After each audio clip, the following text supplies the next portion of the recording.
Matagumpay na nagtapos ang 64 na mga kabataan sa isinagawang 3 araw na Provincial-wide Youth Summit na ginanap sa Dapok, Kalinga.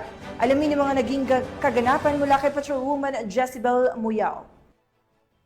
Tagumpay na nagtapos ang 64 na mga kabataang leader sa 3 araw na Provincial Youth Leadership Summit na ginanap sa 503rd Peace and Justice Brigade Headquarters, Kalanan, Lungsod ng Tabuk, Kalinga, noong 25 hanggang 27 ng Abril ng taong kasalukuyan.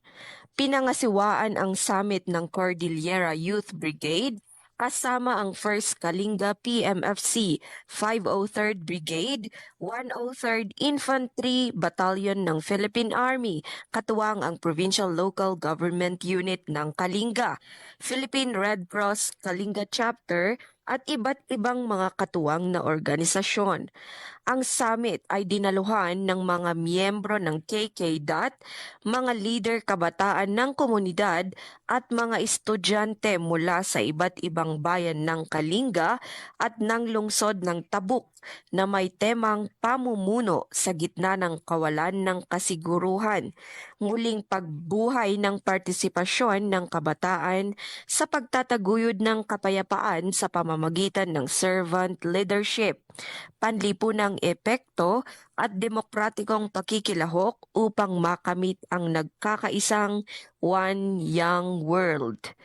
Layunin ng Leadership Summit na palakasin at bigyang kakayahan ang mga kabataang kalahok sa pamamagitan ng mahalagang kasanayan sa pamumuno upang mahubog sila bilang mas produktibo at responsableng mga Pilipino na may matibay na diwa ng pamumuno, nasyonalismo at panlipunang pananagutan. Isinagawa ito sa pamamagitan ng serye ng mga lecture, workshops at mga gawaing panggrupo upang higit nilang maunawaan ang kanilang papel sa pagtataguyod ng bansa at sa pagtugon sa mga panlipunang issue.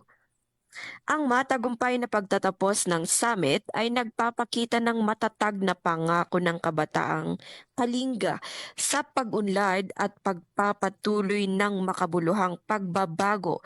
Pinatitibay ang mahalagang papel ng mga kabataang leader sa paghubog ng kinabukasan ng kanilang mga komunidad. Mula dito sa rehiyon ng Cordillera, ako ang inyong PNN correspondent, Patrolwoman Jezebel Muyao, alagad ng batas, tagataguyod ng balitang pulis. Maraming salamat, Patrolwoman Muyao.